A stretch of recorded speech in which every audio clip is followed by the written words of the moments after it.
Assalamualaikum warahmatullahi wabarakatuh. Jika orang bilang mahasiswa gizi hanya bisa menghitung nutrisi, maka tidak dengan kami.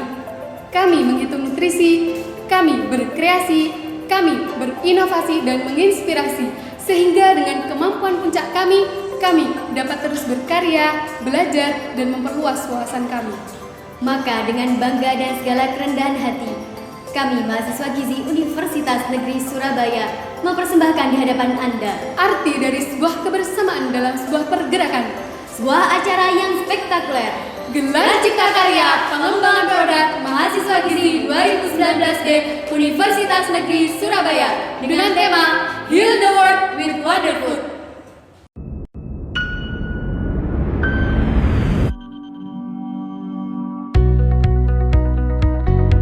Dari kota terbaik di Indonesia, kota dengan catatan sejarah perjuangan dan nuansa kepahlawanan.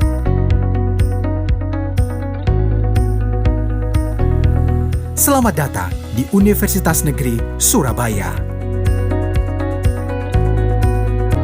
Terus bertumbuh menjadi perguruan tinggi terkemuka, UNESA kini mengelola 7 fakultas yang terdiri dari 73 program studi S1 dan D4 serta 23 program studi pasca sarjana.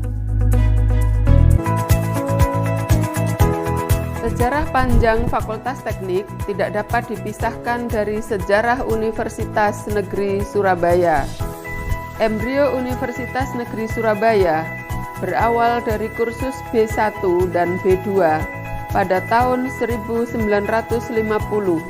Pada perkembangannya, berdasarkan keputusan Menteri PPIP nomor 182 tahun 1964, secara resmi berdirilah IKIP Surabaya pada tahun 19 Desember 1964 bersamaan dengan terbentuknya Fakultas Keguruan Ilmu Teknik atau disingkat FKIT. Fakultas Teknik saat ini memiliki 5 jurusan yang diimplementasikan ke dalam 20 program studi yang dapat terus berkembang mengacu pada dinamika kebutuhan pasar kerja global dan perkembangan iptek.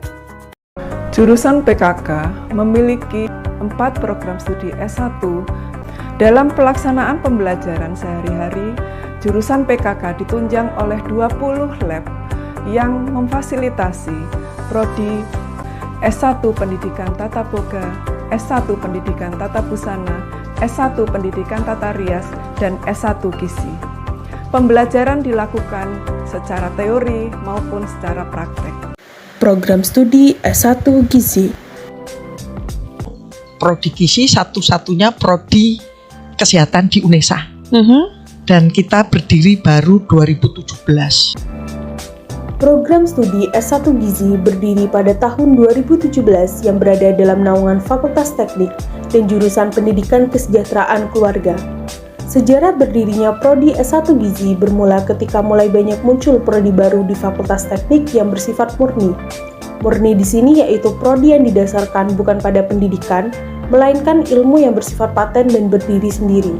Karena hal tersebut, akhirnya jurusan Pendidikan Kesejahteraan Keluarga mengajukan proposal pendirian prodi baru yang bersifat murni kepada Ristek Dikti pada tahun 2014. Menurut SK nomor 001975-UN38-DT-2015, prodi S1 Gizi resmi terbentuk pada tahun 2016. Gizi tentunya berkaitan dengan makanan, dengan zat-zat gizi yang diperlukan oleh tubuh kita, sehingga banyak materi tentang gizi, di mana di prodi gizi itu ada 3 kompetensi yang harus dikuasai, ya, ada gizi klinik, gizi masyarakat, dan gizi layanan makanan. Prodi S1 Gizi menerima mahasiswa untuk pertama kalinya pada tahun 2017 yang berjumlah 36 mahasiswa dan berlanjut pada tahun 2018 berjumlah 73 mahasiswa, tahun 2019 berjumlah 79 mahasiswa, tahun 2020 berjumlah 74 mahasiswa, dan tahun 2021 berjumlah 68 mahasiswa. Program studi S1 Gizi merupakan prodi dengan peminat SNMPTN terbanyak urutan keempat di UNESA pada tahun 2021 dan 2022 dengan jumlah peminat sebanyak 940 peminat pada tahun 2021 dan naik menjadi 1.200 peminat pada tahun 2022. Program studi S1 Gizi ini telah terakreditasi B. Mahasiswa program studi S1 Gizi memiliki banyak kegiatan. Kegiatan tersebut diantaranya yaitu gelar cipta karya pengembangan produk, kegiatan inovasi produk makanan fungsional, kegiatan webinar, dan juga kegiatan pengabdian pada masyarakat.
Acara selanjutnya kita akan menyimak bersama sambutan sekaligus pembukaan acara secara resmi oleh Bapak Dr. Agus Haryanto MKes selaku Wakil Rektor 3 Universitas Negeri Surabaya.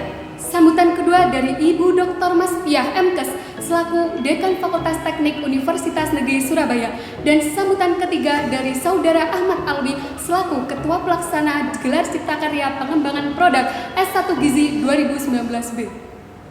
Bismillahirrahmanirrahim. Assalamualaikum warahmatullahi wabarakatuh.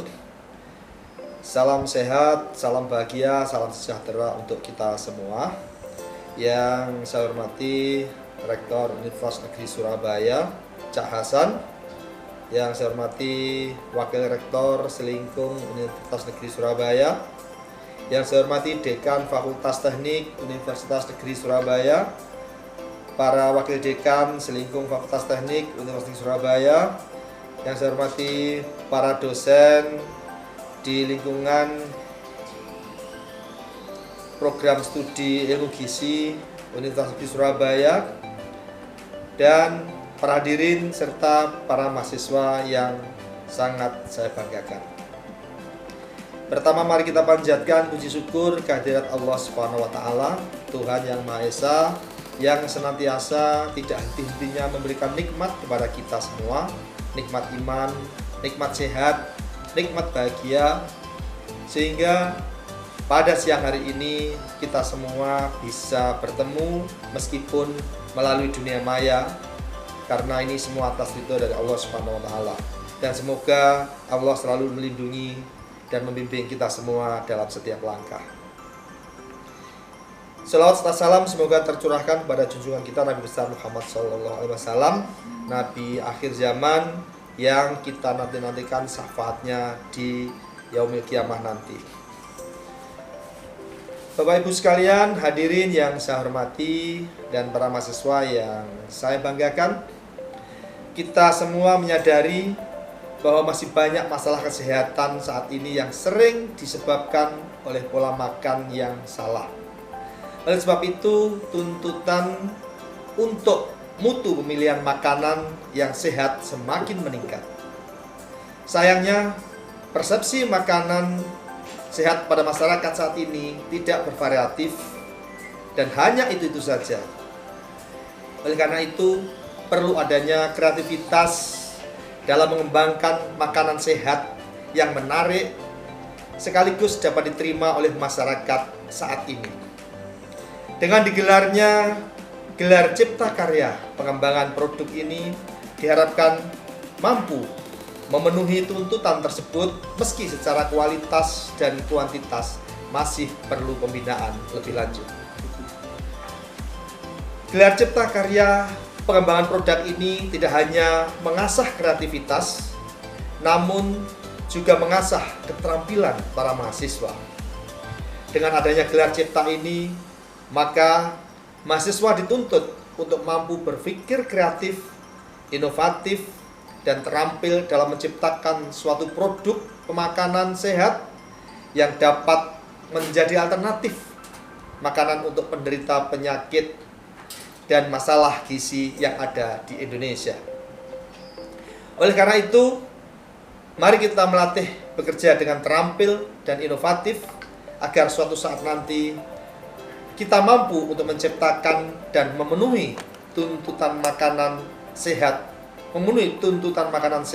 yang dapat diterima oleh masyarakat serta dapat memberikan kontribusi yang baik dalam upaya menurunkan angka permasalahan gizi dan penyakit di Indonesia.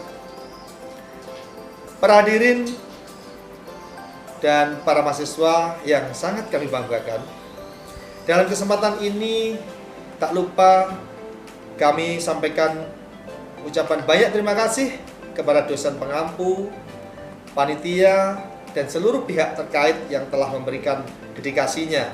Besar harapan kami, semoga penyelenggaraan acara ini berjalan dengan lancar dan bermanfaat bagi kami pribadi, masyarakat, bangsa, dan negara ini.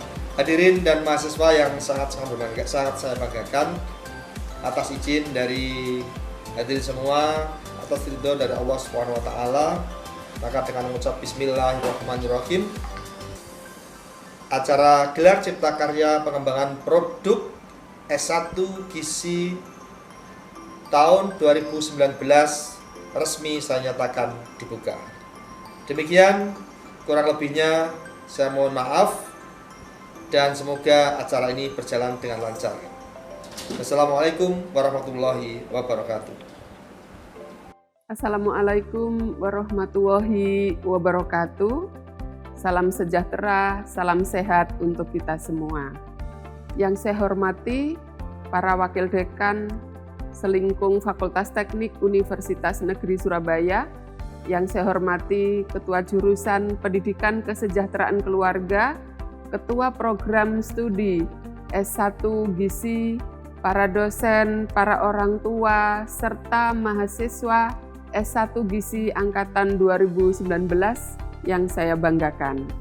Pertama-tama, marilah kita panjatkan puji syukur kehadirat Allah Subhanahu wa Ta'ala yang telah memberikan rahmat taufik dan hidayahnya kepada kita semua, sehingga kita bisa bertemu walaupun secara virtual dalam rangka penyelenggaraan Gelar Cipta Karya Pengembangan Produk Gizi.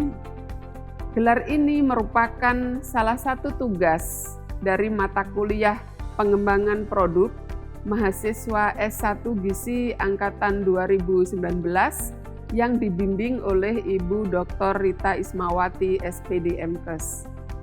Di masa pandemi seperti ini, kita dihadapkan suatu persoalan yang terkait dengan pembelajaran baik teori maupun praktik, dan kita belum bisa menyelenggarakan pembelajaran offline secara menyeluruh. Namun hal tersebut bukan merupakan halangan bagi para mahasiswa untuk mewujudkan karya-karyanya. Pada kesempatan ini, mahasiswa program studi S1 Gizi angkatan 2019 akan menampilkan karya-karyanya secara online dan hibrid. Tentu saja, karya tersebut sudah melalui proses bimbingan pada saat uji coba produk maupun produksi. Gelar Cipta Karya ini diikuti oleh 79 mahasiswa dari kelas A dan kelas B yang mengangkat tema antara lain untuk kelas A dengan tema Modern Healthy Food, sedangkan kelas B mengangkat tema Heal the World with Wonder Food. Semoga kegiatan yang diadakan kali ini dapat membawa manfaat yang baik bagi mahasiswa dan audiens yang mengikuti acara ini. Akhirnya saya ucapkan selamat dan sukses untuk mahasiswa S1 Gizi angkatan 2019 dan terima kasih untuk perhatian audiens yang mengikuti kegiatan ini. Demikian sambutan dari saya, mohon maaf apabila ada kekurangan. Terima kasih atas perhatiannya. Wassalamualaikum warahmatullahi wabarakatuh. Salam sehat. Assalamualaikum warahmatullahi wabarakatuh. Salam sejahtera untuk kita semua. Pertama, marilah kita panjatkan puji syukur atas kehadirat Allah Subhanahu wa taala yang mana telah memberikan nikmat dan hidayahnya sehingga dapat terlaksananya acara virtual show Gelar Cipta Pengembangan Produk tahun 2022 oleh S1 Gizi tahun 2019B. Kegiatan Gelar Cipta merupakan sarana bagi mahasiswa untuk dapat mengembangkan sebuah produk yang tak hanya memiliki rasa nikmat, namun juga memiliki manfaat untuk kesehatan manusia yang mana telah dipelajari selama perkuliahan, serta menuangkan ide-ide inovatif mahasiswa dalam menciptakan atau mengembangkan sebuah produk. Kegiatan virtual show Gelar Cipta Gizi tahun 2019B bertemakan Travel the World with Wonder Food yang memiliki tujuan untuk meningkatkan kreativitas mahasiswa dalam mengolah makanan internasional yang ramah bagi penderita masalah gizi di Indonesia, serta memperkenalkan dan memodifikasi makanan internasional sebagai upaya penanganan gizi di Indonesia, sehingga diharapkan dapat memberikan dan inspirasi bagi masyarakat luas dalam mengolah dan menyusun makanan. Kegiatan ini dilaksanakan secara online atau melalui penayangan via YouTube yang dikarenakan adanya pandemi COVID-19 yang belum kunjung reda. Kegiatan ini dilaksanakan oleh 40 mahasiswa S1 Gizi 2019B yang terbagi menjadi 8 kelompok berdasarkan masalah gizi di Indonesia dengan masing-masing membuat hidangan snack, appetizer, main course, dessert, dan beverage. Terima kasih kami ucapkan kepada Ibu Dr. Rita Ismawati selaku dosen mata kuliah Pengembangan Produk yang telah memberikan arahan dan masukan kepada kami, serta teman-teman S1 Gizi tahun 2019B dalam menyukseskan acara virtual show Gelar Cipta S1 Gizi 2019B tahun 2022. Semoga kita semua dalam lindungan Allah Subhanahu wa taala dan selalu diberikan kesehatan. Demikian yang dapat saya sampaikan. Mohon maaf jika kalimat saya kurang berkenan. Sekian, wassalamualaikum warahmatullahi wabarakatuh. Disampaikan terima kasih. Semoga hari ini acara berjalan dengan lancar dan sesuai apa yang kita harapkan. Halo Sobat Gizi, setelah ini bakal ada yang spesial nih buat kalian. Kira-kira apa nih Kak? Nah, setelah ini kita akan menampilkan seluruh karya pengembangan produk mahasiswa Gizi 2019B. Nah, untuk Sobat Gizi dimohon untuk menyimak dengan baik-baik karena setelah itu kita akan ada kuis, game, tentunya juga ada door prize buat kalian. Nah, langsung saja kita melihat penampilan karya dari S1 Gizi 2019B. Beli kucing dapatnya ikan, selamat menyaksikan.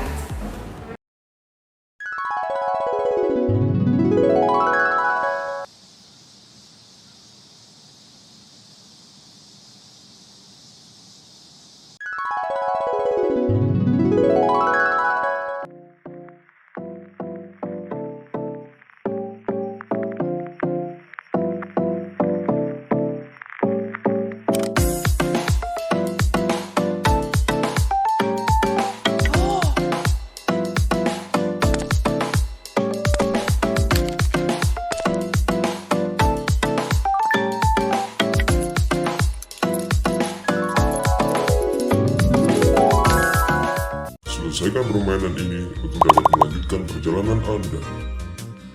Nama penyakit ya? Ada huruf ini sama, berarti kayaknya diabetes ya? Kayaknya sih benar. Benar, jawabannya adalah diabetes. Diabetes mellitus. Menurut WHO, diabetes mellitus adalah suatu gangguan metabolisme kronis dengan multi-etiologi yang ditandai dengan tingginya kadar gula darah disertai dengan gangguan metabolisme karbohidrat, lipid, dan protein sebagai akibat dari insufisiensi fungsi insulin. Laporan International Diabetes Federation pada tahun 2017 menempatkan Indonesia sebagai negara peringkat ke-6 dalam jumlah penderita diabetes mellitus yang mencapai 10,3 juta. Sedangkan di Indonesia, menurut data Riskesdas tahun 2018 menjelaskan bahwa terjadi peningkatan prevalensi diabetes mellitus menjadi 10,9%. Faktor-faktor resiko yang berhubungan dengan diabetes mellitus merupakan faktor genetik, obesitas, lingkungan, pola atau kebiasaan makan, sosial ekonomi, dan aktivitas fisik. Ciri-ciri dari diabetes mellitus ini yakni dapat mengalami 1. Meningkatnya frekuensi buang air kecil, 2. Meningkatnya rasa haus berlebihan, 3. Penurunan berat badan, 4. Kelaparan, 5. Penyembuhan lambat, 6. Iritasi genital. Dampak yang terjadi ketika seseorang menderita diabetes yakni dapat menyebabkan serangan jantung dan stroke, infeksi kaki yang berat seperti gangren, dan bisa berakibat amputasi, gagal ginjal, serta disfungsi seksual. Penata laksanaan diabetes mellitus terdiri dari pertama, terapi non-farmakologis yang meliputi terapi gizi medis, di mana dilakukan dengan mengatur pola makan penderita diabetes mellitus berdasarkan status gizi diabetesi dan memodifikasi diet yang berdasarkan pada kebutuhan individual, meningkatkan aktivitas jasmani dan edukasi terhadap penyakit diabetes mellitus yang dilakukan secara kontinu. Dan yang kedua yaitu terapi farmakologis dengan pemberian obat hipoglikemia oral dan insulin jika terapi non-farmakologis yang dilakukan tidak mampu mengkontrol kadar glukosa darah. Penderita diabetes mellitus harus memperhatikan pola konsumsi makan, di mana harus membatasi konsumsi makanan tinggi gula, tinggi indeks glikemik, dan tinggi lemak, serta mengkonsumsi makanan tinggi serat. Nah, penasaran nggak sih makanan dari USA apa aja yang cocok untuk penderita diabetes mellitus? Sebelumnya, kenalan dulu yuk sama anggota-anggota dari kelompok diabetes. Pertama, ada Megawati Ayu. Kedua, ada Inayah Mega. Ketiga, ada Dini Mayang. Keempat, ada Syakila Aprilia. Dan yang kelima, ada Nirwana Rose. Nah, ada 5 produk makanan pengembangan dari makanan-makanan khas USA yang cocok untuk penderita diabetes. Sebagai snack, yaitu Mocha Apple Pie with Almond yang dibuat oleh Megawati Ayu. Mocha Apple with Almond merupakan apple pie hasil pengembangan snack Amerika Serikat yang pembuatan kulit pie-nya menggunakan tepung mocha dan di dalamnya diisi dengan apple dan kacang almond yang dapat mengkontrol kadar gula darah sehingga baik untuk penderita diabetes. Sebagai appetizer yaitu ambrosia yang dibuat oleh Inayah Mega. Ambrosia merupakan salah satu salad klasik dari Amerika Serikat dengan cita rasa manis karena terbuat dari bahan dasar buah-buahan yang terdiri dari anggur, apel, jeruk, pir, kiwi, alpukat, dan kelapa serut yang dicampur dengan yogurt. Kandungan buah-buahan yang terdapat dalam ambrosia terdiri dari vitamin A, vitamin C, vitamin K, serat, kalsium, kalium, zat besi, indeks glikemik rendah, antioksidan yang tinggi, dan probiotik yang bisa meningkatkan kesehatan usus, sehingga aman dikonsumsi penderita diabetes. Sebagai main course yaitu tuna tun sandwich yang dibuat oleh Dini Mayang. Tuna tun sandwich merupakan modifikasi dari roti lapis khas Amerika Serikat yang terbuat dari ikan tuna yang biasanya menggunakan tuna kaleng, tetapi dalam pembuatan kali ini akan memakai ikan tuna fresh untuk mengurangi kadar kalori yang baik untuk penderita diabetes. Dikombinasikan menggunakan roti gandum yang juga ramah untuk penderita diabetes, serta dilengkapi dengan bahan lainnya seperti selada, mentimun, wortel serut, mashed egg, bombay, dan lainnya. Sebagai dessert yaitu brownie yang dibuat oleh Shakila Aprilia. Brownie merupakan salah satu dessert khas Amerika Serikat yang memiliki cita rasa manis serta rasa coklat yang dominan. Pada pengembangan produk kali ini, brownie yang dibuat tanpa menggunakan tepung. Brownie ini dibuat dengan bahan dasar avocado, telur, gelatin, peanut butter, coklat bubuk, serta penggunaan gula pasir diganti oleh gula stevia. Lalu nantinya brownie tersebut akan dipanggang di oven sehingga brownie ini cocok dimakan sebagai dessert oleh penderita diabetes.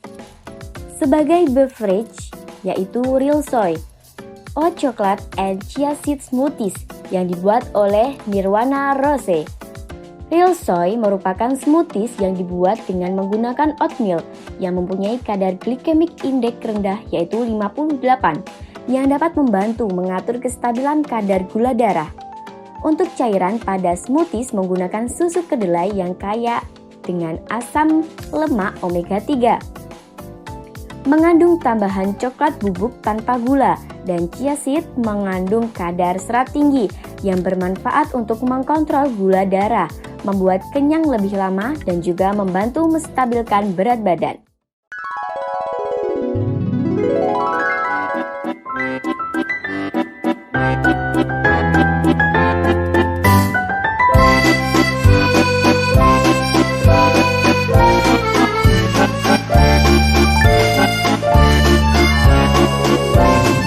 Selesaikan permainan ini. Hah? Apa ini maksudnya? Cuman ada emoticon gini. Bentar. Oh, paham. Oh, ini maksudnya kan COVID-19. Emot orang demam, terus ada gejala flu, emot orang pakai masker, terus ada emot virus juga. Ini sih bener. Benar, jawabannya adalah COVID-19. Coronavirus 19. Coronavirus 19 merupakan keluarga besar virus yang menyebabkan penyakit pada manusia dan hewan. Pada manusia biasanya menyebabkan penyakit infeksi saluran pernapasan, mulai flu biasa hingga penyakit yang serius seperti MERS dan SARS. Berdasarkan data WHO per 11 April 2022, kasus yang terkonfirmasi COVID-19 terdapat 499 juta kasus, sedangkan berdasarkan data statistik di Indonesia per 11 April 2022 terdapat 6 juta kasus. Penyebaran COVID-19 terjadi dari manusia ke manusia melalui droplet yang keluar dari batuk dan bersin. Penyebaran COVID-19 juga bisa terjadi karena menyentuh area yang terinfeksi virus COVID-19 di tempat umum. Virus akan masuk ke saluran pernafasan jika seseorang menyentuh wajah dan hidung tanpa mencuci tangan terlebih dahulu. Adapun ciri-cirinya: 1. Demam dan menggigil, 2. Sesak napas, 3. Batuk, 4. Kehilangan kemampuan indera pembau dan pengecap, 5. Nyeri atau tekanan yang konsisten di dada. Dampak yang ditimbulkan oleh COVID-19 adalah: 1. Dapat merusak organ dalam tubuh seperti paru-paru, jantung, dan otak. 2. Gangguan pada pembuluh darah di mana dapat meningkatkan resiko stroke dan penyakit jantung serta fungsi liver dan ginjal akan terganggu. 3. Kelelahan jangka panjang. Langkah-langkah intervensi yang paling tepat meliputi: 1. Mencuci tangan dengan sabun, 2. Menghindari menyentuh mata, hidung, dan mulut. 3. Menerapkan etika batuk atau bersin dengan menutup hidung dan mulut. 4. Memakai masker medis. 5. Menjaga jarak minimal 1 meter. Penderita COVID-19 harus memperhatikan pola konsumsi makan, di mana harus mengkonsumsi makanan yang bisa meningkatkan imunitas tubuh, seperti makanan yang mengandung vitamin A, vitamin C, vitamin D, dan zinc. Nah, penasaran nggak sih makanan Meksiko apa aja yang cocok untuk penderita COVID-19? Kita lihat bareng-bareng yuk! Sebelumnya, kenalan dulu yuk sama anggota-anggota dari kelompok COVID-19. Pertama, ada Norika Rizky. Kedua, ada Khofifah Dewi. Ketiga, ada Adilah Robaniah. Keempat, ada Nanda Faradila. Dan yang kelima, ada Ahmad Alwi. Nah, ini adalah 5 produk makanan pengembangan dari makanan-makanan khas Meksiko yang cocok untuk penderita COVID-19. Sebagai snack, yaitu Fruity Taquitos yang dibuat oleh Norika Rizky. Fruity Taquitos adalah produk taquito yang pembuatan kulit tortillanya ditambah dengan yogurt blueberry dan menggunakan isi buah-buahan seperti jeruk, kiwi, dan strawberry yang dicampur dengan keju yang diparut dan bubuk kayu manis di oven hingga golden brown dan disajikan dengan olesan madu. Jeruk, kiwi, dan strawberry mengandung zat gizi seperti vitamin C, kalsium, dan kalium. Dan penggunaan kayu manis juga dapat membantu meningkatkan imunitas tubuh untuk mencegah terjadinya COVID-19. Sebagai appetizer yaitu Fish and Crab Tortilla Cup yang dibuat oleh Khofifah Dewi. Fish and Crab Tortilla Cup merupakan pengembangan dari hidangan appetizer khas Meksiko dengan menggunakan daging ikan tenggiri dan kepiting sebagai sumber protein, juga penambahan sebagai sayur seperti tomat cherry, selada, dan wortel sebagai sumber serat, serta penambahan yogurt pada bahan kulit tortilla sehingga hidangan ini baik untuk menjaga kekebalan tubuh dan cocok untuk penderita COVID-19. Sebagai main course yaitu quesadilla yang dibuat oleh Adilah Robaniah. Quesadilla adalah makanan khas Meksiko yang berisi keju di dalam tortilla jagung atau tortilla tepung terigu, ditambah dengan daging, saus, dan isian lain. Kulit tortilla dibuat dari tepung terigu dengan tambahan yogurt serta pewarna alami dari bayam, bunga telang, wortel, dan beetroot. Isian quesadilla berupa udang, jamur, jagung, selada, paprika, sawi yang mengandung vitamin C dan E yang berguna untuk antioksidan, serta tambahan topping mozzarella yang mengandung tinggi protein agar menambah selera. Sebagai dessert yaitu Three Legs Cake yang dibuat oleh Nanda Faradila. Three Legs Cake merupakan dessert khas Meksiko yang mengkombinasikan 3 jenis susu dengan olahan berbeda. Susu mengandung laktoferin dan vitamin D yang bermanfaat untuk penyintas COVID-19. Pemberian whipped cream diinovasi dengan menambah sari buah jeruk yang kaya akan vitamin C yang dapat meningkatkan sistem kekebalan tubuh. Penambahan buah stroberi yang kaya akan antioksidan, flavonoid, dan vitamin C dapat membantu meningkatkan kesehatan dan imunitas tubuh, serta mengurangi peradangan dan sel-sel tubuh yang rusak. Sebagai beverage yaitu Champurrado yang dibuat oleh Ahmad Alwi. Champurrado merupakan minuman khas Meksiko dengan berbahan dasar coklat. Minuman ini memiliki rasa manis, bertekstur kental, dan disajikan dalam keadaan hangat. Bahan-bahan yang digunakan dalam minuman ini yaitu coklat, susu cair, kayu manis, tepung jagung atau maizena, dan brown sugar. Minuman ini kaya akan vitamin C, antioksidan, antibakteri, flavonoid, dan zat gizi lainnya yang dapat meningkatkan daya imunitas tubuh sehingga dapat mencegah ataupun melawan virus COVID-19.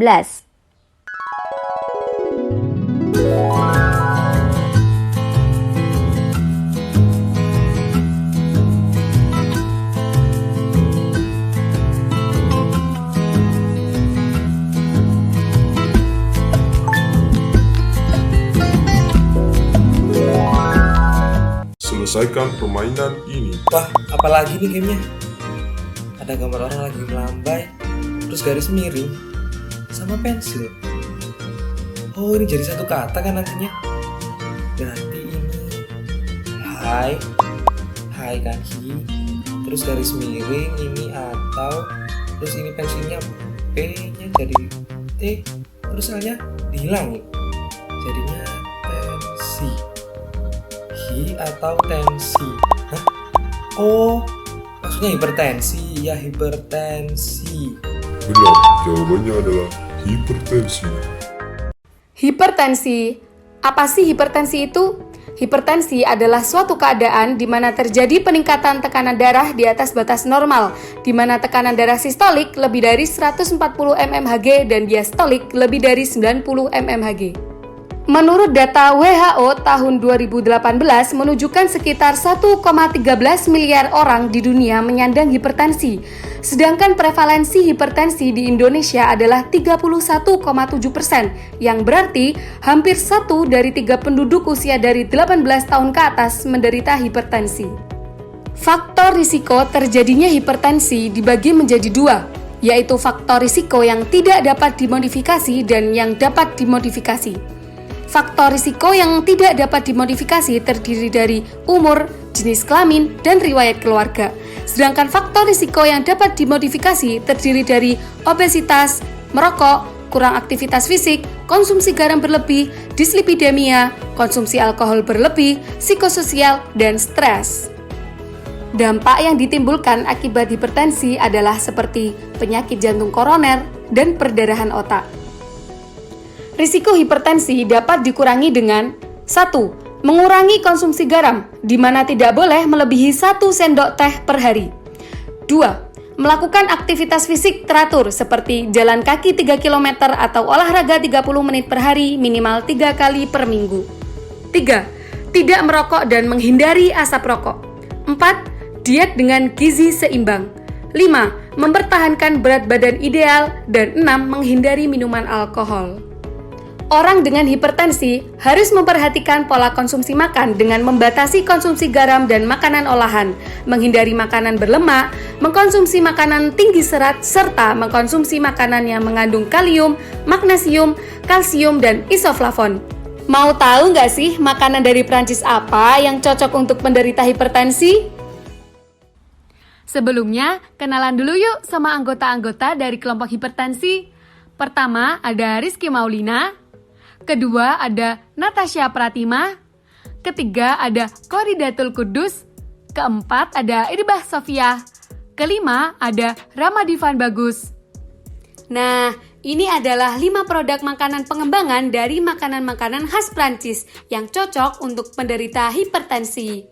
Sebagai snack yaitu Gratin Colocasia Esculenta yang dibuat oleh Rizky Maulina. Gratin Colocasia Esculenta merupakan pengembangan makanan khas Prancis yaitu gratin yang berarti hidangan yang dipanggang. Produk ini dibuat dengan mengganti bahan utama yakni kentang yang diganti dengan ubi lokal yaitu talas, serta menambahkan telur ayam dan brokoli untuk isiannya. Produk ini dapat digunakan sebagai snack alternatif bagi penderita hipertensi. Talas dengan kandungan kalium yang tinggi baik untuk mencegah atau mengobati hipertensi. Sebagai appetizer yaitu Spinach Galette de Breton yang dibuat oleh Natasha Pratima. Spinach Galette de Breton merupakan pengembangan hidangan appetizer khas Prancis, Galette de Breton. Hidangan ini terbuat dari campuran adonan tepung baked yang akan ditambahkan dengan bayam dan akan disajikan dengan berbagai macam sayuran seperti selada, tomat, bawang bombay, timun, dan kol. Selain itu, Spinach Galette de Breton ini juga akan disajikan bersama dengan penserat ikan dori. Hidangan ini kaya akan serat dan rendah natrium yang dapat digunakan sebagai makanan untuk penderita hipertensi. Sebagai main course yaitu Ratatouille with snapper and arrowroot yang dibuat oleh Koridatul Kudus. Ratatouille with snapper and arrowroot merupakan pengembangan dari makanan khas Prancis yaitu ratatouille. Makanan ini terdiri atas bermacam-macam sayuran yang baik untuk penderita hipertensi, dimodifikasi dengan penambahan umbi Garut yang dikukus dan dihaluskan, dan filet ikan kakap sebagai protein untuk menghindari daging atau sejenisnya, di mana tidak baik untuk penderita hipertensi. Sebagai dessert yaitu choux au crèquelin yang dibuat oleh Irbah Sofia. Choux au crèquelin adalah salah satu dessert yang berasal dari Prancis, disebut juga dengan kue sus. Crèquelin memiliki arti yaitu crunchy tampilan retak-retak yang dihasilkan dari topping gula di atas kue sus tersebut. Dimodifikasi menjadi choux au crèquelin pastry yang di dalamnya terdapat isian whipped cream dan buah blueberry yang dicincang sedikit kasar. Buah beri sendiri terdapat kandungan potasium yang bermanfaat untuk mengontrol tekanan darah, terutama bagi penderita hipertensi. Sebagai beverage yaitu Diabolo Mente yang dibuat oleh Ramadivan Bagus. Diabolo Mente adalah segelas limun buatan sendiri asal Prancis yang dicampur dengan sedikit sirup teisere atau sirup markisa dan daun mint. Minuman ini disajikan dalam kondisi dingin sehingga cocok diminum saat cuaca panas. Diabolo Mente Concombre atau Diam.co merupakan Diabolo tanpa soda yang ditambahkan mentimun serut dan jeli mentimun sebagai bahan pangan sumber kalium yang baik untuk penderita hipertensi.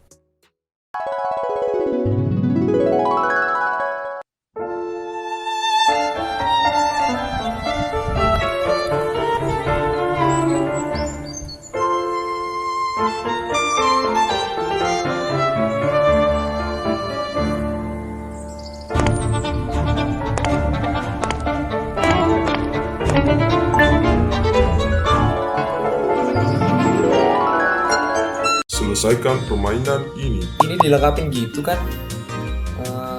Apa ya? Susah banget yang ini. Depannya K. Ada huruf S. Kanker gak ada S-nya. Oh, kolesterol ini, kolesterol. Benar, jawabannya adalah kolesterol. Kolesterol. Hiperkolesterolemia adalah kondisi ketika kadar kolesterol di dalam darah terlalu tinggi.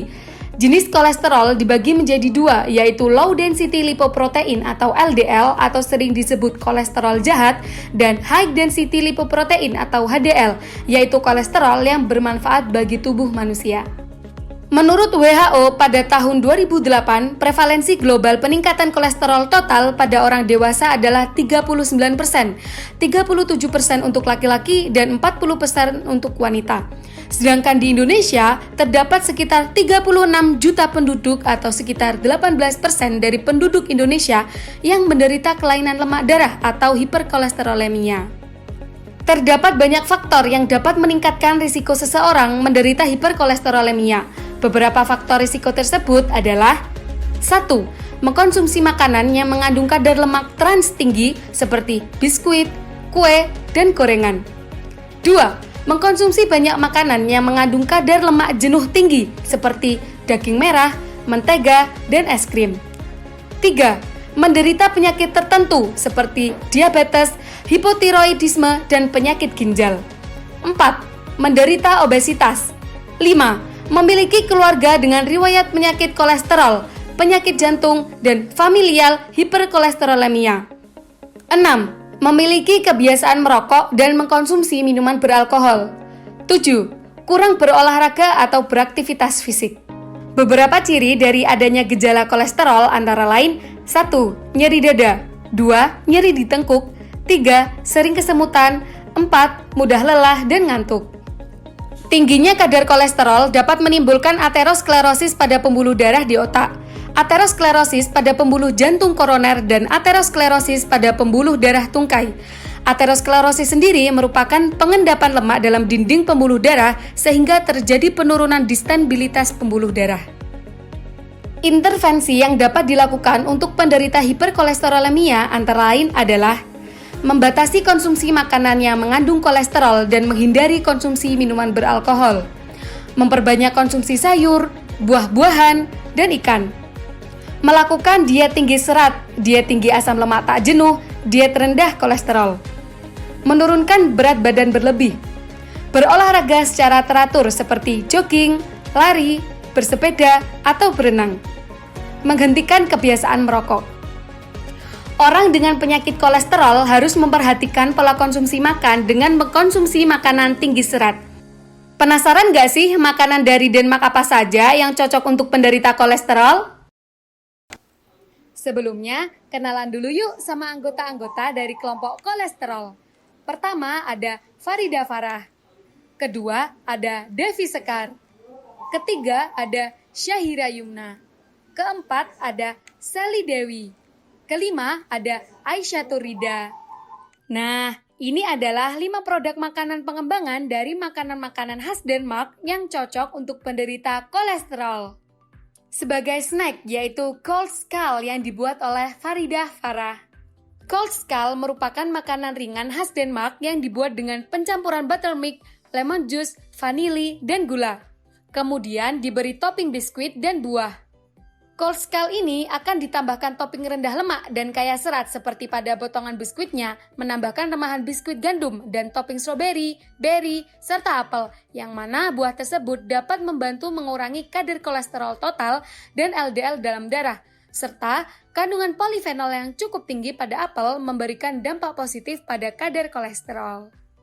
Sebagai appetizer yaitu frikadeler atau Danish fishball yang dibuat oleh Devi Sekar. Frikadeler atau Danish fishball adalah bakso gurih yang disajikan dengan mayonaise dan saus sambal yang kaya akan kelezatan.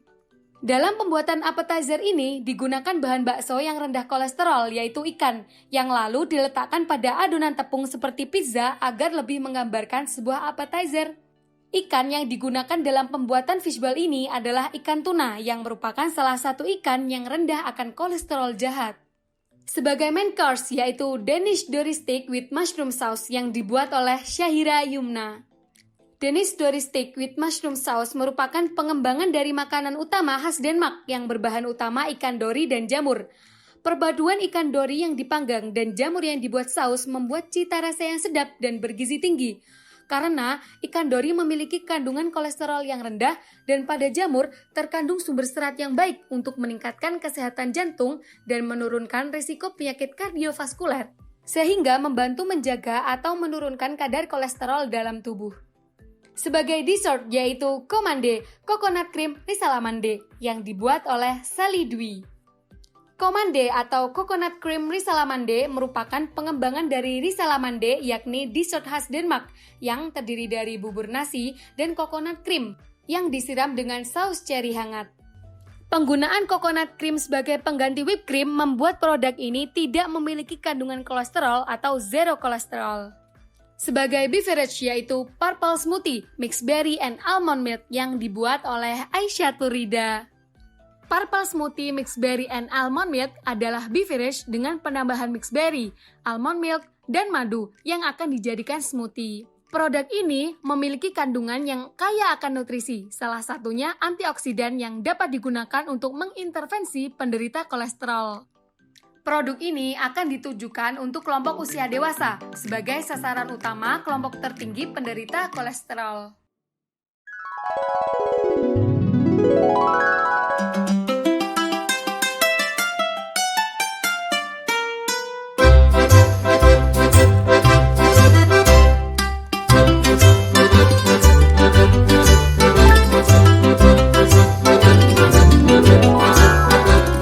Selesaikan permainan ini. Waduh, pusing nih. Banyak banget hurufnya. Mana nih yang jadi satu kata nama penyakit? Ini bukan. Ke bawah juga bukan. Oh, coba diagonal kali ya. Nah ini nih. Anemia. Benar, jawabannya adalah anemia. Anemia. Tahu nggak sih apa itu anemia? Menurut WHO, anemia merupakan kondisi di mana kadar hemoglobin berada di bawah normal, yaitu pada laki-laki dewasa adalah kurang dari 13 gram per dl, sedangkan pada perempuan dewasa adalah kurang dari 12 gram per dl. Menurut WHO, prevalensi anemia di dunia berkisar 40-88%, sedangkan prevalensi anemia di Indonesia berdasarkan data Riskesdas yaitu 48,9%. Terdapat 5 faktor penyebab anemia, diantaranya 1. Rendahnya kandungan zat besi dalam makanan yang dikonsumsi. 2. Zat besi dalam makanan tidak dapat diserap dengan baik.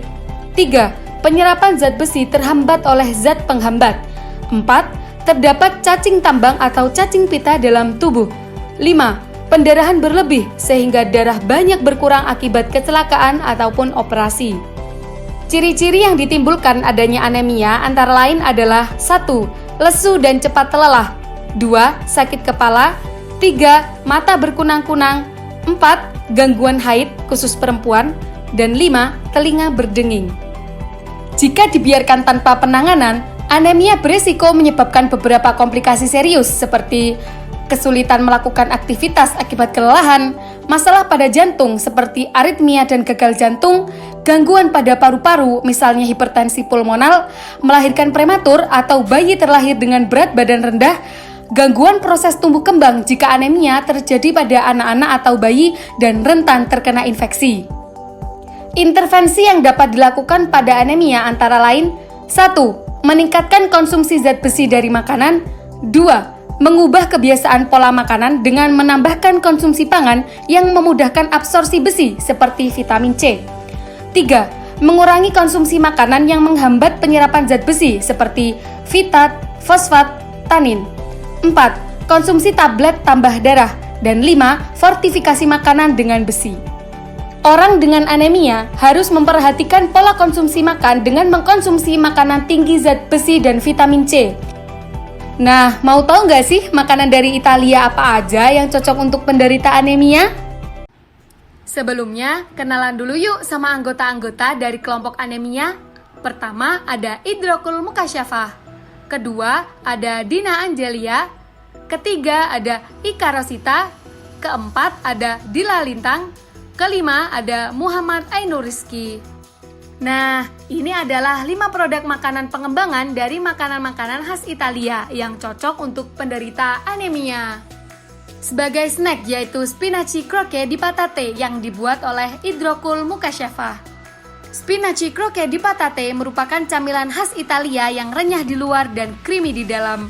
Berbahan dasar kentang dengan modifikasi bayam serta isian daging sapi, kacang polong, wortel, dan mozzarella. Cara pengolahannya dibalur dengan telur dan tepung roti. Camilan ini menggunakan sumber zat besi yang dapat membantu dalam mengatasi anemia. Sebagai appetizer yaitu moringa polpette yang dibuat oleh Dina Angelia. Moringa polpette merupakan pengembangan dari bakso khas Italia yaitu polpette yang dibuat menggunakan daging sapi dan daun kelor sebagai bahan utama sumber zat besi. Di mana daging sapi dan daun kelor sendiri merupakan bahan pangan tinggi zat besi yang bermanfaat untuk penderita anemia. Dalam pembuatannya, daging sapi dan daun kelor akan dicincang dan dicampurkan dengan bahan lain yang kemudian akan dibentuk bola-bola kecil lalu digoreng. Sebagai main course yaitu spaghetti spinach sauce with tempe stick yang dibuat oleh Ika Rosita. Spinach atau spaghetti spinach sauce with tempe stick merupakan pengembangan dari makanan khas Italia yaitu spaghetti. Untuk menambah zat gizi mikro, maka dimodifikasi saus spaghetti dengan menggunakan bayam. Dalam pembuatannya, di mana bayam sendiri merupakan sumber zat besi. Selain itu, untuk menambah kandungan gizinya, spaghetti dipadukan dengan stik tempe yang mana kandungan zat besinya juga tinggi. Dengan adanya inovasi ini, diharapkan produk spaghetti ini dapat digunakan untuk mengatasi anemia. Sebagai dessert yaitu banana chomisu yang dibuat oleh Dila Lintang. Banana chomisu merupakan olahan modifikasi dessert khas Italia yaitu tiramisu yang ditambahkan dengan pisang sebagai sumber vitamin C yang mampu membantu absorpsi zat besi untuk mengatasi anemia. Sebagai beverage yaitu Granita Plum with Stevia Sugar yang dibuat oleh Muhammad Ainur Rizki. Granita Plum with Stevia Sugar merupakan modifikasi dari minuman khas Italia yaitu Granita. Minuman ini dimodifikasi dengan bahan utama buah plum yang kaya akan zat besi yang cocok bagi penderita anemia. Menurut Yusda National Nutrient Database, buah plum adalah sumber vitamin yang sangat baik seperti vitamin A, vitamin C atau asam askorbat, folat, dan vitamin K. Tidak hanya itu, gulanya juga menggunakan gula stevia yang dimana sangat aman sekali untuk penderita diabetes mellitus.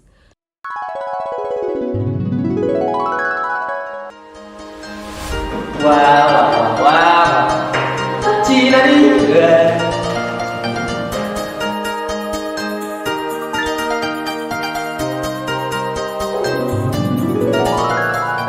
Selesaikan permainan ini. Siapa aku? Aku disebabkan oleh metabolisme abnormal purin. Aku menimbulkan ciri pengkristalan pada persendian dan pembuluh darah kapiler darah. Aku menimbulkan juga gejala nyeri. Biasanya terjadi secara intens, membentuk kemerahan dan rasa panas. Oh, ini mah ciri-ciri penyakit asam urat ya kan?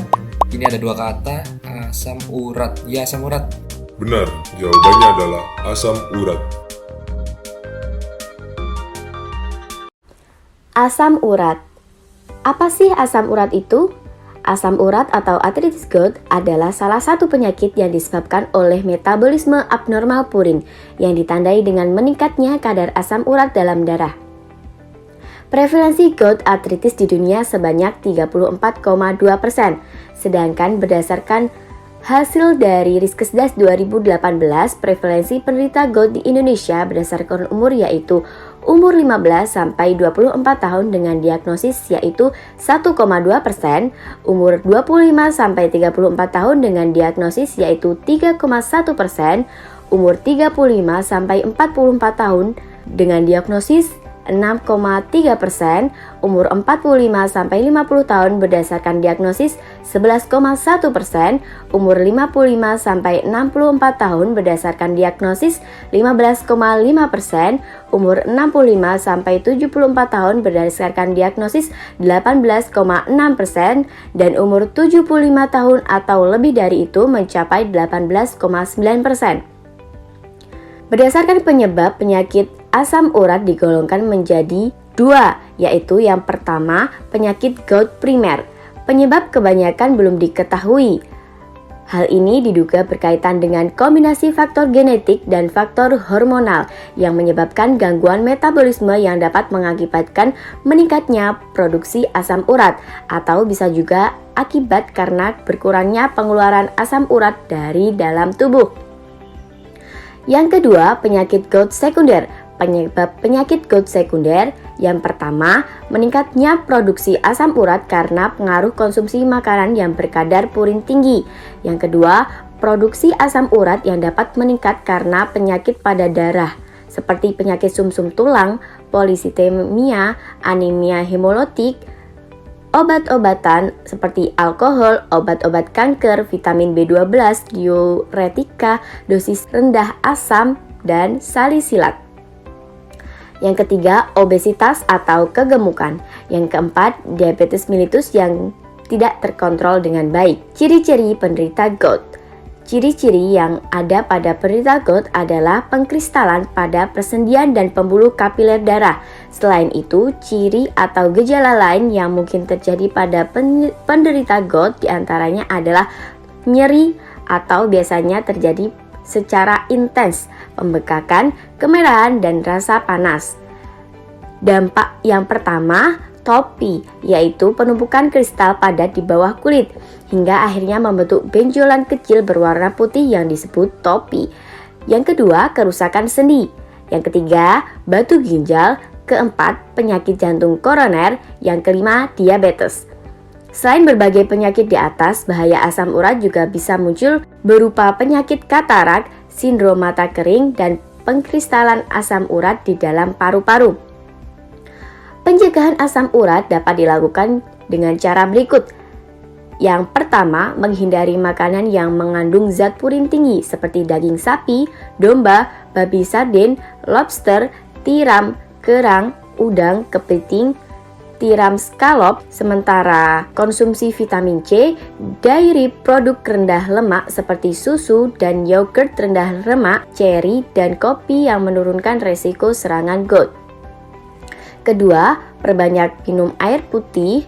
Ketiga, tidak mengkonsumsi minuman beralkohol. Keempat, minum kopi secukupnya. Kelima, konsumsi buah yang memiliki antioksidan tinggi. Yang keenam, menghindari obesitas. Yang ketujuh, rutin berolahraga. Penderita asam urat harus memperhatikan pola konsumsi makan, di mana harus membatasi dan menghindari konsumsi makan tinggi purin seperti jeroan, daging, unggas, dan seafood. Nah, penasaran gak sih makanan Cina apa aja yang cocok untuk penderita asam urat? Sebelumnya, kenalan dulu yuk sama anggota-anggota dari asam urat. Pertama ada Mazidatur Rohmah. Kedua ada Eling Alivia. Ketiga ada Laras Titi. Keempat ada Safa Aina. Kelima ada Michelle Ayada. Nah, ini adalah 5 produk makanan pengembangan dari makanan-makanan khas Cina yang cocok untuk penderita asam urat. Sebagai snack yaitu bakpao Claris and Vegetable yang dibuat oleh Mazidatur Rohmah.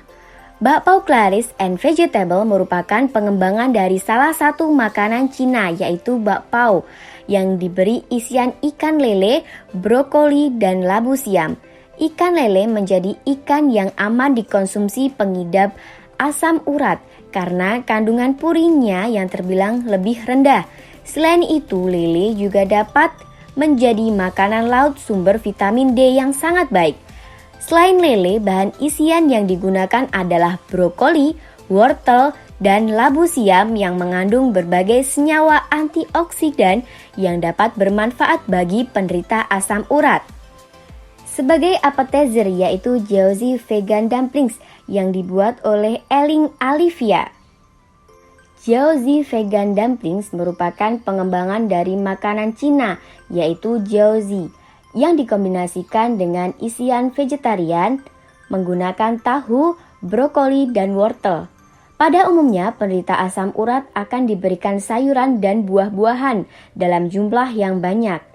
Tahu diberikan sebagai alternatif pemberian sebagai sumber protein. Brokoli memiliki kandungan purin yang rendah, tinggi vitamin C, sumber asam folat, serta potasium. Wortel yang kaya akan serat dan antioksidan sehingga baik digunakan untuk diet maupun pemberian makanan kepada penderita asam urat. Sebagai main course yaitu Norikata Chow Mein yang dibuat oleh Laras Titi. Norikata Chow Mein merupakan hidangan mie goreng yang pada proses pembuatan mie-nya ditambah dengan ekstrak daun sirsa. Daun sirsa mengandung fruktosa, lemak, protein, kalsium, fosfor, zat besi, vitamin A, dan vitamin B.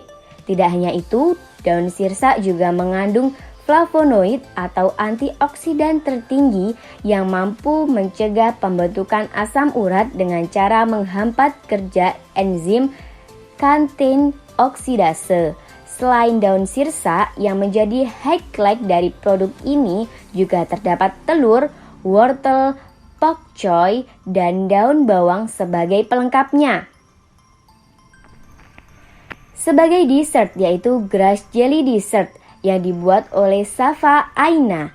Grass jelly dessert merupakan dessert dengan isian cincau yang mengandung antioksidan, potongan buah stroberi dan mangga yang banyak mengandung vitamin C, susu low fat, dan topping es krim matcha dari matcha bubuk murni, di mana bahan-bahan tersebut baik untuk penderita asam urat.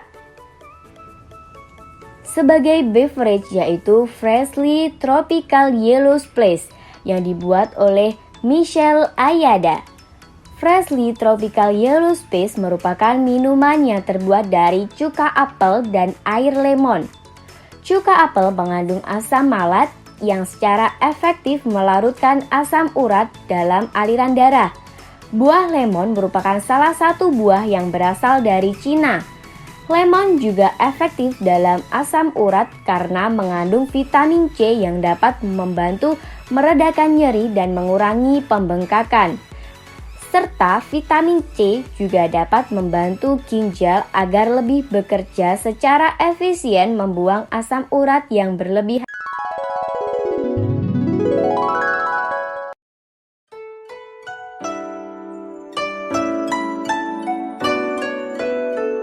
Nani? Japan nih? Sakura. Naruto.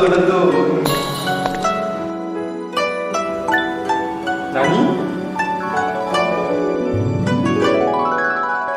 Selesaikan permainan ini. Kok game emoticon lagi sih? Tapi ini kenapa cuma gini doang emotnya? Apa coba jawabannya? Ada pita sama kotak merah nih, apa maksudnya? Penyakit apa yang ada pitanya coba? Ada banget ini game. Penyerah aja. Wait. Ini Ini kan maksudnya pita merah yang menjadi simbol kesadaran terhadap AIDS yang diakui secara internasional digunakan untuk memberikan dukungan pada orang-orang dengan HIV dan mengenang mereka yang meninggal karena penyakit terkait AIDS. Benar nih jawabannya HIV/AIDS sih. Benar, jawabannya adalah HIV/AIDS. HIV atau AIDS. Apa itu HIV? Human Immunodeficiency Virus atau HIV adalah virus yang menginfeksi sel darah putih yang menyebabkan turunnya kekebalan tubuh manusia. Acute Immune Deficiency Syndrome atau AIDS adalah sekumpulan gejala yang timbul karena turunnya kekebalan tubuh yang disebabkan infeksi oleh HIV. Populasi terinfeksi HIV terbesar di dunia adalah di benua Afrika, 25,7 juta orang, kemudian di Asia Tenggara, 3,8 juta, dan di Amerika, 3,5 juta. Yang terendah ada di Pasifik Barat sebanyak 1,9 juta orang. Sedangkan jumlah kasus HIV terbanyak di Indonesia terdapat di 5 provinsi, yaitu Jawa Timur, DKI Jakarta, Jawa Barat, Jawa Tengah, dan Papua. Di mana pada tahun 2017 kasus HIV terbanyak juga dimiliki oleh kelima provinsi tersebut, dan untuk jumlah kasus AIDS terbanyak adalah Jawa Tengah, Papua, Jawa Timur, DKI Jakarta, dan Kepulauan Riau. HIV dapat ditularkan melalui beberapa cara, yaitu 1. Penularan secara seksual, 2. Penularan melalui pemakaian jarum suntik secara bergantian, 3. Penularan dari ibu ke anak, 4. Penularan melalui transfusi darah. Biasanya tidak ada gejala khusus pada orang-orang yang terinfeksi HIV dalam waktu 5-10 tahun. Setelah itu, AIDS mulai berkembang dan menunjukkan tanda-tanda atau gejala-gejala seperti berikut. Kehilangan berat badan secara drastis, diare yang berkelanjutan, pembekakan pada leher atau ketiak, batuk terus-menerus. ODHA atau orang dengan HIV atau AIDS pada umumnya kerap mengalami depresi karena merasa tidak berguna hingga ada yang memiliki keinginan untuk bunuh diri. Pasien yang telah dinyatakan terinfeksi HIV akan mengalami masalah fisik, psikologis, sosial, dan spiritual. Masalah psikologis yang muncul adalah stres, keyakinan diri yang rendah, dan kecemasan. Tidak ada obat yang sepenuhnya dapat menyembuhkan HIV atau AIDS. Nutrisi yang memadai dapat memperbaiki kondisi kesehatan bagi ODHA. Selain itu, nutrisi yang baik juga dapat membantu tubuh dalam memproses obat-obatan yang dikonsumsi ODHA dan mempertahankan tingkat aktivitas fisik, serta meminimalkan penyakit-penyakit yang terkait dengan HIV atau AIDS, sehingga dapat meningkatkan kualitas hidup ODHA. Zat gizi yang mengandung makronutrien seperti protein, lemak dan karbohidrat, dan mikronutrien seperti vitamin dan mineral menjadi salah satu makanan penting untuk penderita HIV atau AIDS. Penderita HIV atau AIDS harus memperhatikan pola konsumsi makan, di mana harus mengkonsumsi makanan yang tinggi energi dan tinggi protein, serta mengkonsumsi makanan tinggi vitamin dan mineral. Mau tahu nggak sih makanan dari Jepang apa aja yang cocok untuk penderita HIV atau AIDS? Sebelumnya, kenalan dulu yuk sama anggota-anggota dari kelompok HIV/AIDS. Pertama ada Faridatul Rashida, kedua ada Victoria, ketiga ada Rizka Sofiana, keempat ada Hanida Lutfiah, kelima ada Sania Ulfa. Nah, ini adalah 5 produk makanan pengembangan dari makanan-makanan khas Jepang yang cocok untuk penderita HIV/AIDS. Sebagai snack yaitu korokke yang dibuat oleh Faridatul Rashida. Korokke merupakan camilan khas Jepang yang terbuat dari adonan singkong sebagai karbohidratnya, dengan ikan dori, keju, wortel sebagai isiannya, sekaligus sumber protein dan vitamin A yang dilapisi tepung, kemudian digoreng yang disajikan bersama saus yang disertai coleslaw. Produk ini memiliki nutrisi yang cukup untuk ODHA sebagai sumber energi dan mempertahankan sistem kekebalan tubuh, salah satunya dengan mengkonsumsi makanan yang tinggi protein untuk mengurangi kerusakan jaringan dan menjamin terbentuknya sel-sel baru. Sebagai appetizer yaitu red spinach cawan mushi yang dibuat oleh Victoria. Red spinach cawan mushi merupakan campuran telur ayam dan dashi yang diolah dengan metode kukus. Diberikan tambahan udang, bayam merah, dan wortel. Telur ayam sebagai bahan dasar dan udang sebagai sumber protein. bayam merah dan wortel yang tinggi vitamin C sebagai antioksidan dan vitamin A sehingga bermanfaat untuk ketahanan tubuh, sehingga digunakan sebagai bagian dari diet penderita HIV/AIDS yang bertujuan meningkatkan fungsi imun. Sebagai main course yaitu goyawire, tamagoyaki with furikake rice yang dibuat oleh Rizka Sofiana. Tamagoyaki merupakan salah satu menu olahan telur yang berasal dari Jepang. Tak hanya sebagai menu sarapan, tamagoyaki juga kerap dijadikan sebagai bekal. Tamagoyaki ini dilengkapi dengan nasi ala Jepang yang ditaburi dengan furikake.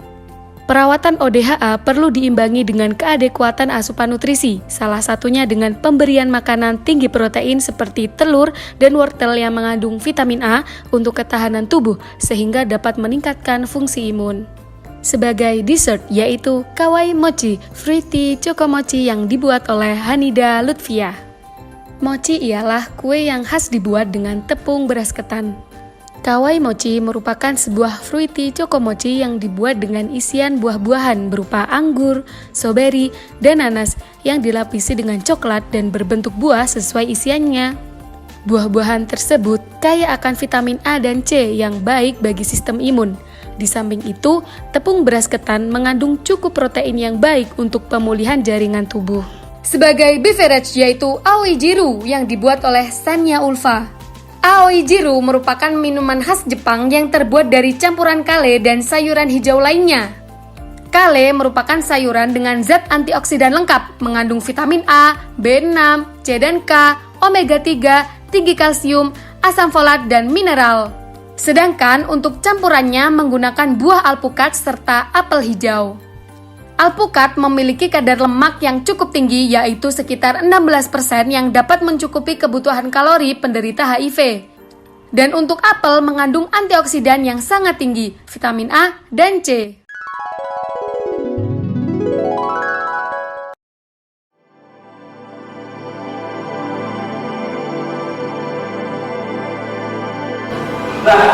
Udah balik di Indonesia sih, tapi kok bukan di Indonesia? Yang tapi bagus juga ya. Tak kalah sama yang di luar sana. Ya, sih.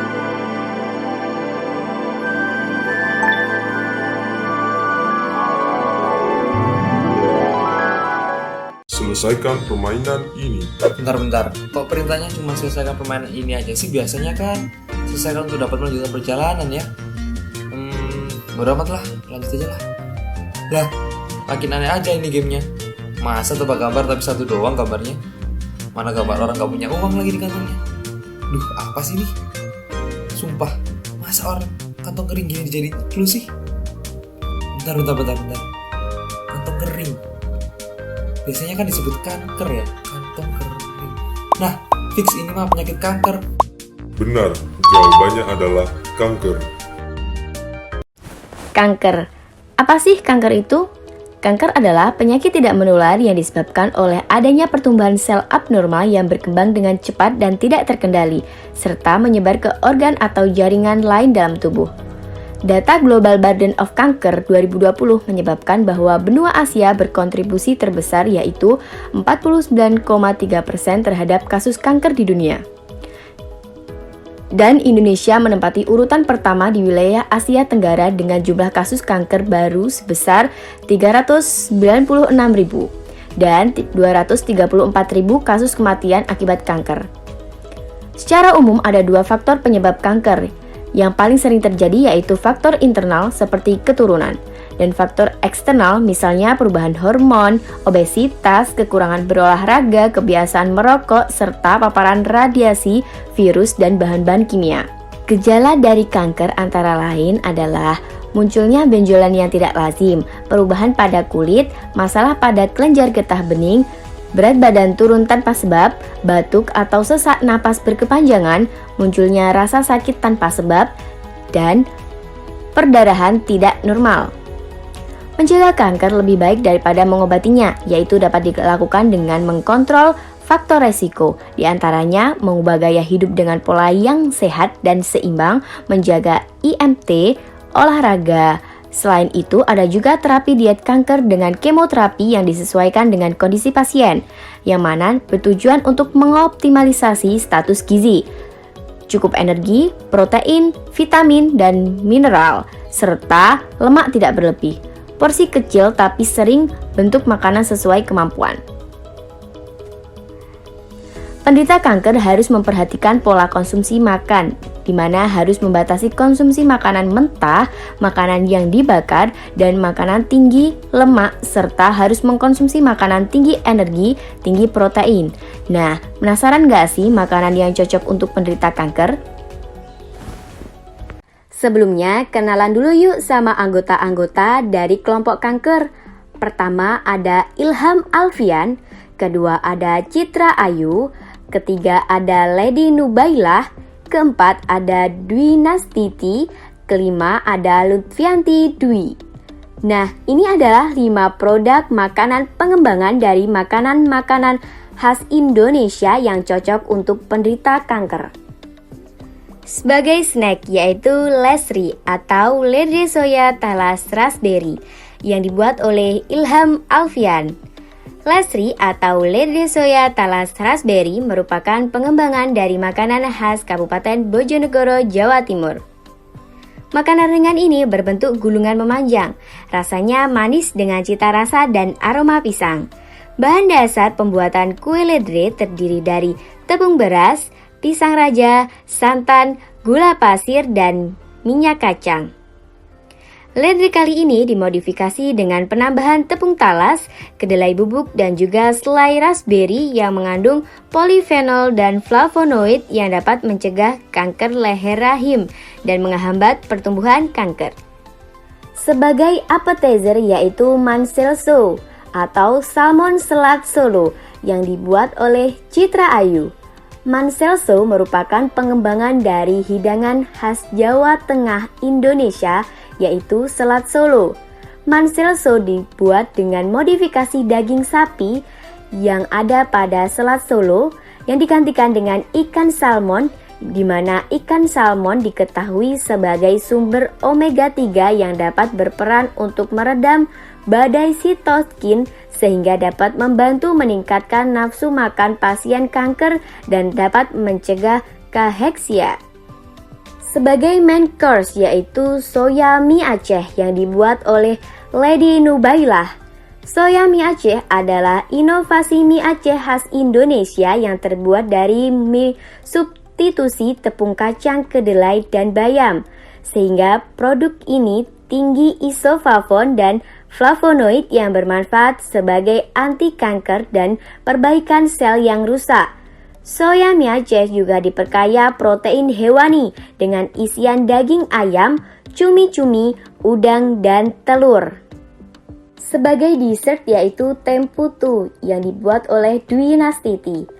Temputu merupakan kue yang berbahan dasar campuran tepung beras putih, sari kedelai yang memiliki kandungan isoflavon sebagai penghambat perkembangan sel kanker dan tambahan ekstrak bunga telang yang berfungsi sebagai pewarna adonan. Karena bunga telang selain bermanfaat memberikan warna menarik, namun juga bermanfaat sebagai anti tumor. Selain itu, isian temputu akan memiliki beberapa varian rasa, di antaranya selai strawberry, blueberry, apel, dan coklat. Sebagai beverage yaitu Skoteng with sweet potato balls, almond and dates yang dibuat oleh Lutfianti Dwi. Skoteng with sweet potato balls, almond and dates merupakan pengembangan dari minuman khas Jawa Tengah Indonesia yaitu skoteng. Komposisinya terdiri dari air jahe, susu kental manis, santan, mutiara, potongan roti tawar, dan kacang hijau.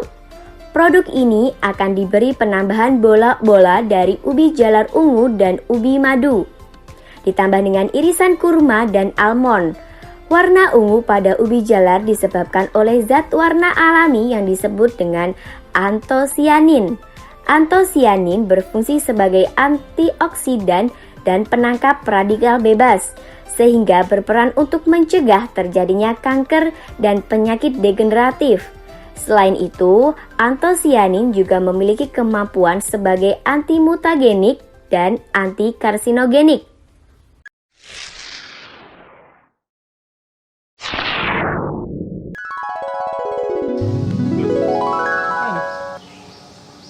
Loh, kok rusak sih? Kok nggak keluar lagi petanya? Loh, kenapa? Loh. Rusak mungkin.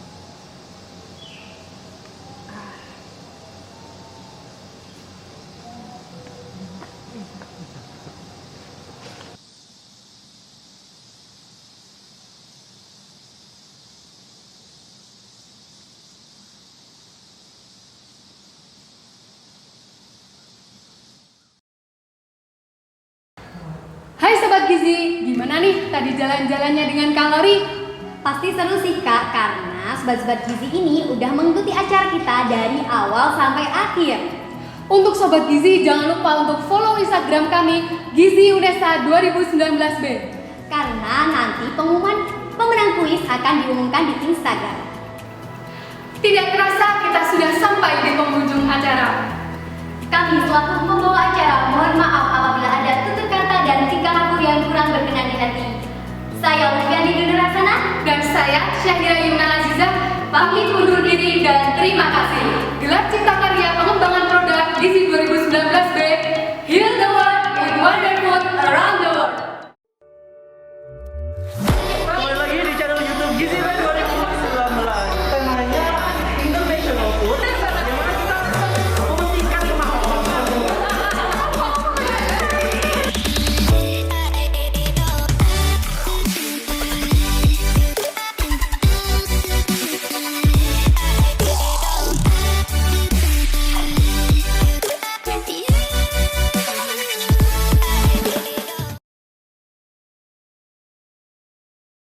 Gelar Cipta Pengembangan Produk tahun 2020.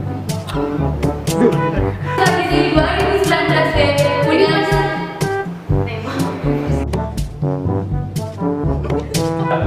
Kok Indonesia sih?